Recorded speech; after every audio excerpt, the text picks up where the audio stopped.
바람이 여호와에게서 나와 바다에서부터 메추라기를 몰아 진영 곁 이쪽 저쪽 곧 진영 4병으로 각기 하루길 되는 지면이 뒤 규빗쯤에 내리게 한지라.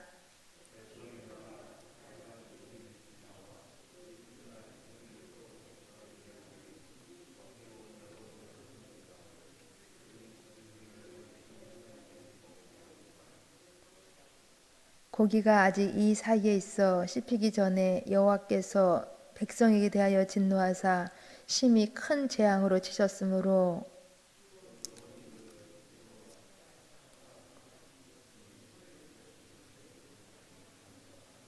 함께 보십니다. 백성이 기브롯 핫다와에서 행진하여 하세롯에 이르러 거기 거하니라.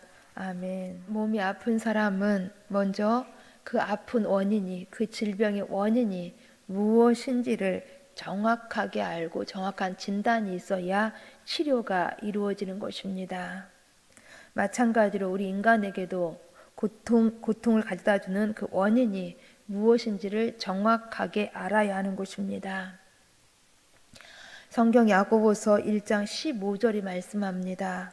욕심이 잉태한 즉 죄를 낳고 죄가 장성한 즉 사망을 낳느니라.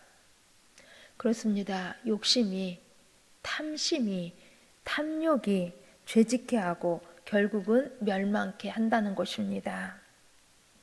우리 인간의 내면 속에는 누구에게나 욕심이, 탐욕이 도사리고 있습니다. 그래서 이 탐욕은 바로 우리 인간을 타락하게 했던 그 원죄의 근본 원인이 되었고, 또 오늘날 우리 모두가 안고 있는 문제의 원인이기도 합니다. 어느 누구를 막론하고 마음속에 욕심이 없는 사람은 아무도 없다는 것입니다. 우리 믿음의 사람들조차도 이 욕심이 가득합니다. 그렇다면 이 욕심을 우리 믿음의 사람들은 어떻게 극복하고 어떻게 승화시켜 나가야 하는 것인지 우리는 이 문제를 늘 생각해 보아야 하는 것입니다.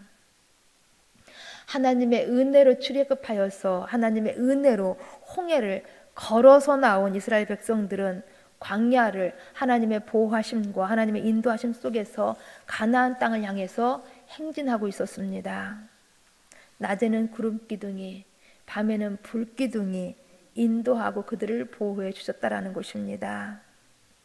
또한 이러한 구름 기둥과 불 기둥으로 인하여서 이스라엘 백성들은 하나님이 움직이시면 따라 움직였고 하나님이 멈추시면 따라 멈추어서 장막을 쳤습니다.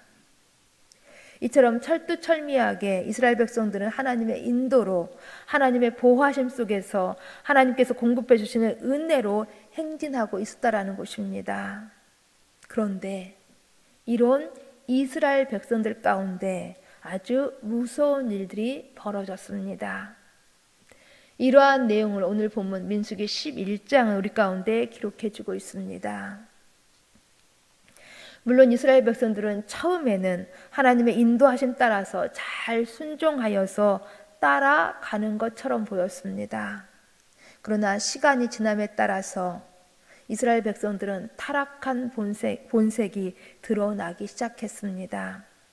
곧 하나님을 원망하기 시작했다라는 것입니다. 1절 말씀이 이렇게 시작하고 있습니다. 여호와께서 들으시기에 백성이 악한 말로 원망하매.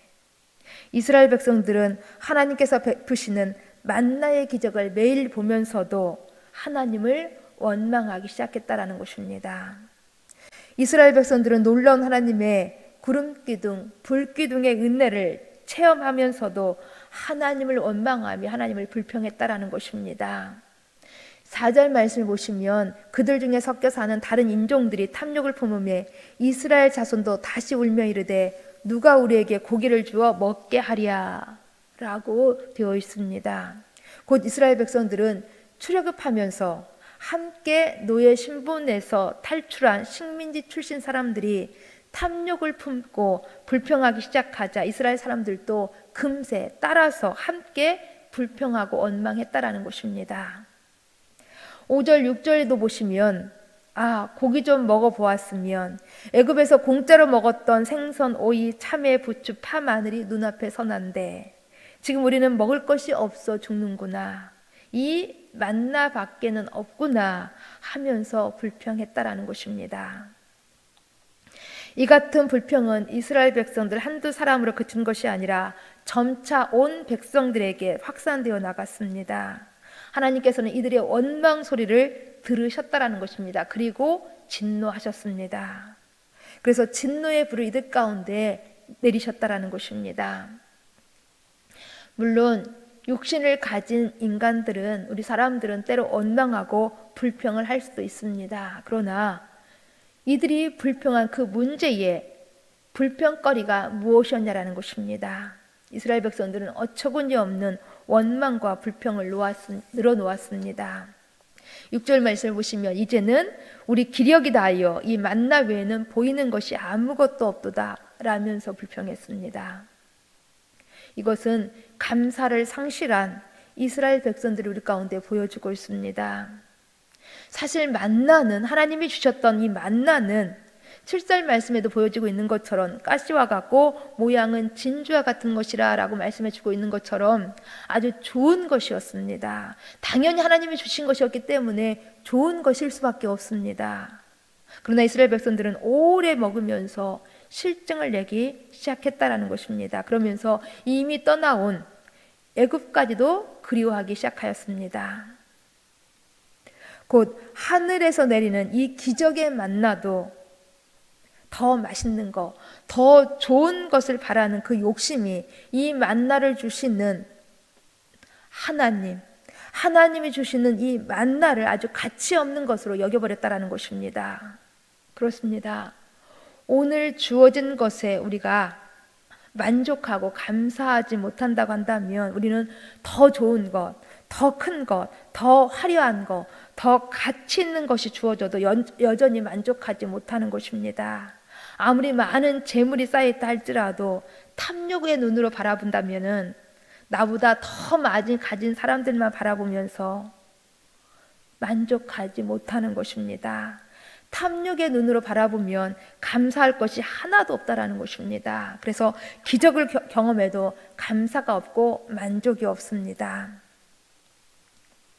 이런 이스라엘 백성들의 원망과 불평은 더 심각한 문제를 낳고 말았습니다. 곧 이들을 가나안 땅까지 인도했던 지도자 모세마저도 14절 15절 말씀을 보시면 책임이 심히 중하여 나 혼자는 이 모든 백성을 질 수 없나이다 하면서 주께서 내게 이같이 행하실진대 구하옵나니 내게 은혜를 베푸사 즉시 나를 죽여서 내가 고난당함을 내가 보지 않게 하옵소서 라고까지 시르와 낙담에 빠져있는 모세를 우리는 발견하게 되어집니다. 우리는 이러한 모세 속에서 발견되어지는 것이, 이러한 모세의 모습 속에서 깨닫게 되어지는 것이 선한 행실이 미치는 그 영향력은 매우 미미하지만 그러나 정반대로 악이 미치는 파급 효과는 매우 크다라는 것을 보게 되어집니다. 그렇기 때문에 우리는 무슨 일이든지, 우리 신앙인들은 빌립보서 2장 14절에 말씀하고 있는 것처럼 모든 일을 원망과 시비가 없이 해야 함을 보게 되어집니다. 또한 야고보서 5장 9절이 우리 가운데 이렇게 말씀해 주고 있습니다. 형제들아 서로 원망하지 말라. 그리하여야 심판을 면하리라. 보라 심판자가 문 앞에 서 계시느니라. 원망을 버리고 감사로 해야 한다라는 것입니다. 이처럼 모세가 자기 혼자서는 그 책임을 감당할 수 없다고 기도할 때에 우리 하나님께서는 이 모세의 기도를 들으시고 이를 효과적으로 처리할 수 있는 방법을 두 가지로 제시해 주셨습니다.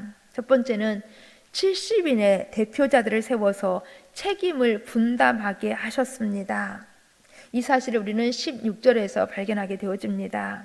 이것은 아무리 유능한 지도자라 할지라도 인간은 전능하지 못하기 때문에 때로는 이러한 지도자라 할지라도 칭찬과 격려, 책임 분담이 필요함을 우리 가운데 보여주고 있습니다. 또한 고기를 달라고 불평하는 이 이스라엘 백성들을 향하여서 20절 말씀을 보시면 냄새도 싫어하기까지 한 달 동안 먹게 하시리니 라고 말씀하고 있는 것처럼 고기를 실증이 나도록 먹게 하여 주셨습니다. 그러나 이것은 그들의 요구가 식욕의 범위를 벗어난 지나친 탐욕이었음을 우리 가운데 깨닫게 해줍니다. 곧 이것은 축복이 아니라 재앙이었다라는 것입니다. 곧 그들의 탐욕이 얼마나 헛된 것이며 얼마나 큰 죄인가를 깨닫게 해주는 재앙이었다라는 것입니다. 그래서 이곳의 이름을 기브롯 핫다와 곧 탐욕의 무덤이라고 이름을 지었습니다.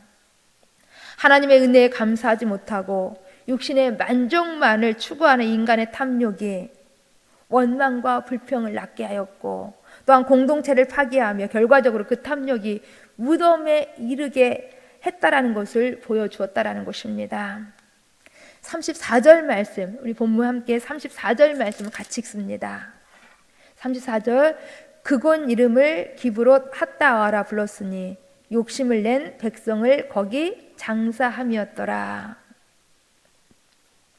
기브롯 핫다와, 이 말은 탐욕의 무덤이라는 말인데 곧 그곳이 이스라엘 백성들의 탐욕으로 인하여서 죽은 무덤의 자리가 되었다라는 것입니다. 물론 우리도 광야와 같은 세상을 살기 때문에 우리 신앙인들조차도 육신의 욕심을 가질 수는 있습니다. 그러나 우리는 하나님의 형상대로 지으심을 받고 어린 양 예수 그리스도의 피로 구속함을 받은 신앙인들입니다. 그렇기 때문에 우리 신앙인들, 우리 그리스도인들은 떡으로만 사는 탐욕의 사람들이 되어서는 안 되는 것입니다.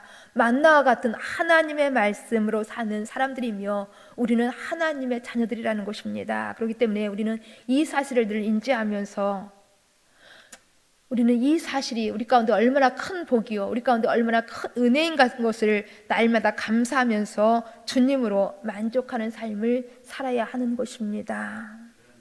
왜냐하면 결코 하나님을 대신할 것은 아무것도 없기 때문입니다. 우리는 하늘의 은혜를 사모하면서 하늘의 소망을 두고 살아가실 수 있기를 간절히 바라겠습니다. 기도합니다. 하나님 감사함을 드립니다. 욕심이 잉태한 즉 죄를 낳고 죄가 장성한 즉 사망을 낳는지라라는 이 말씀을 늘 기억하면서 세상의 욕심, 세상의 탐욕을 버리고 하늘에 만나 하나님으로 만족하며 감사하는 삶 우리들을 살아갈 수 있도록 도와주시옵소서. 주님을 기대하며 주님을 기다리는 대림절 두 번째 주일을 지내면서 더욱 저희들의 삶이 하늘의 것으로 채워지는 경건한 거룩한 삶이 되어질 수 있도록 도와주시옵소서. 오늘 주일 예배도 이 열망으로 전심으로 전력하며 예배할 수 있도록 도와주시옵소서. 또한 오늘 오후 예배에 우리 교회에 있을 일꾼을 뽑는 일에 하나님 성령으로 임재하여 주옵시고 성령으로 주관하여 주시어서 하나님 마음이 합한 사람들이 세워질 수 있도록 도와주시어서 하나님의 교회가 든든히 세워져서 더욱더 복음을 전하는 많은 구원의 열매를 맺는 우리 교회 되어질 수 있도록 도와주시옵소서. 예수님 이름으로 기도합니다. 아멘.